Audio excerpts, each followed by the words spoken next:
Imagine a world where your pain is dismissed as all in your head, where your symptoms are attributed to anxiety or hormones, where your pleas for help are met with a dismissive shrug and a prescription for antidepressants.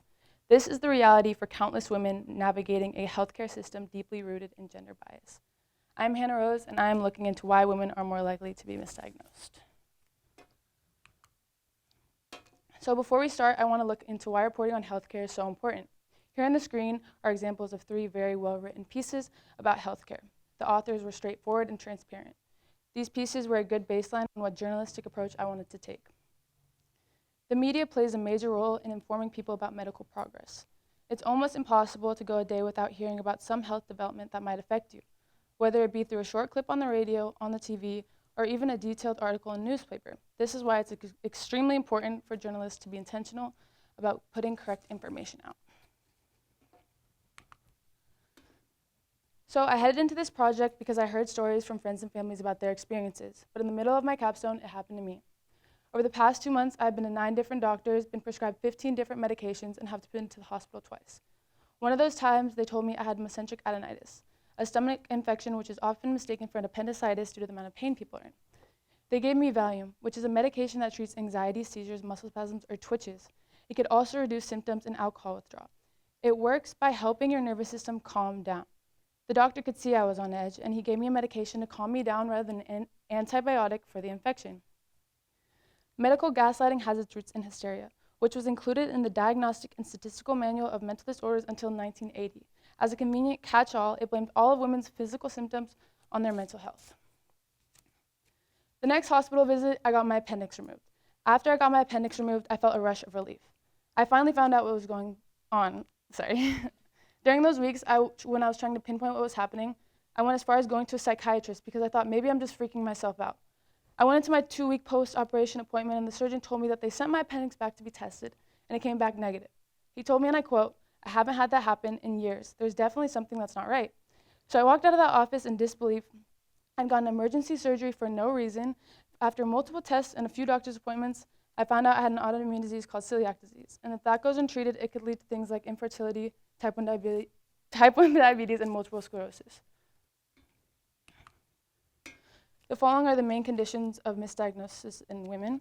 Women are 50% more likely to be misdiagnosed when they're having a heart attack, and the likelihood of women being misdiagnosed when it comes to stroke is 33% higher than men. Dr. Kate Young, a health researcher stated, "For most of documented history, women have been excluded from medical and science knowledge production. So essentially, we've ended up with a healthcare system, among other things in society, that has been made by men for men. Rather than acknowledge limitations of medical knowledge, medicine has expected women to take control of their disease by accepting their illness, by making, quote, lifestyle changes and conforming to their gendered social roles. Young's research has uncovered how doctors fill knowledge gaps with hysteria natives." The knowledge gap came into the public spotlight in the 1990s with the congressional hearings to draw attention to the fact that for decades, women have been underrepresented or outright excluded from a lot of clinical research. Because women were historically left out of medical research, we still know less about how the most widespread diseases like cancer or heart disease affect women, and less about how to prevent, diagnose, or treat these diseases in women. So here are some quotes from women that I've spoken with. "They dismissed all of my symptoms due to my weight. I had endometriosis the entire time. Sometimes I don't even go to the doctor because there's no point. I can't tell you how many doctors I've been with to help with my PCOS. I feel discouraged. They told me that I had anxiety, but I had Hashimoto's disease. I've learned to just live with it." So this next video is how to advocate for yourself.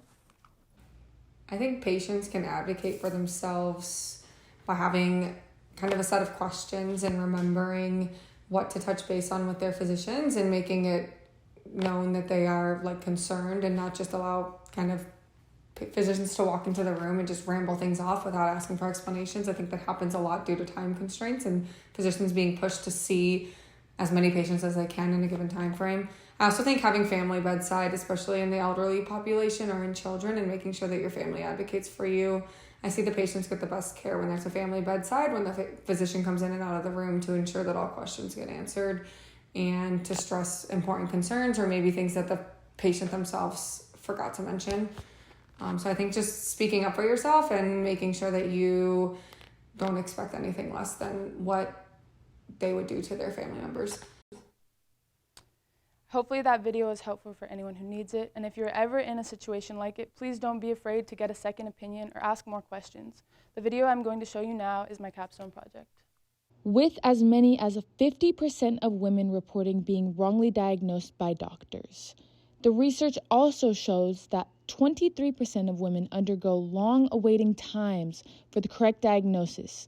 This can take anywhere between a year and 11 years. Why are women so much more likely to be misdiagnosed? I think the biggest way to minimize gender biases and any biases is to just recognize that they exist. If you recognize that they are something that occur every day, then you can be more mindful of it. Women are more likely to be misdiagnosed than men in a variety of situations. Think about the female diagnoses that a lot of times aren't thought about in men because they quite frankly don't exist, and just to recognize that that is a problem and be sure to do your part in minimizing it. Top hospitals are pushing for change, more funding for health research, and training doctors to recognize gender biases, and encouraging women to advocate for themselves. Over 350,000 women come to Scripps Mercy Hospital annually, and over half of those women have been misdiagnosed at least once in their life. Research has shown biases against women, especially women of color. This is a major issue across the entire spectrum of healthcare, including treatment as well as research.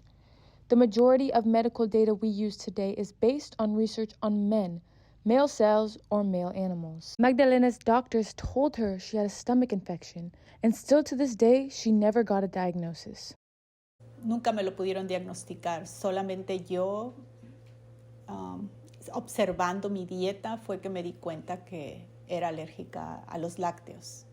Malia, a healthy teenage girl, was told she was pre-diabetic, later to find that she had an autoimmune disease called Graves' disease. And through the blood work is where they found, or at least they thought, that I was type 1 pre-diabetic. Frequently, I had to do the finger prick test, check my blood. However, I really didn't have type 1 diabetes. Lack of research and unconscious bias has created a crisis in public health, where women are often dismissed and misdiagnosed. And that is all. Any questions?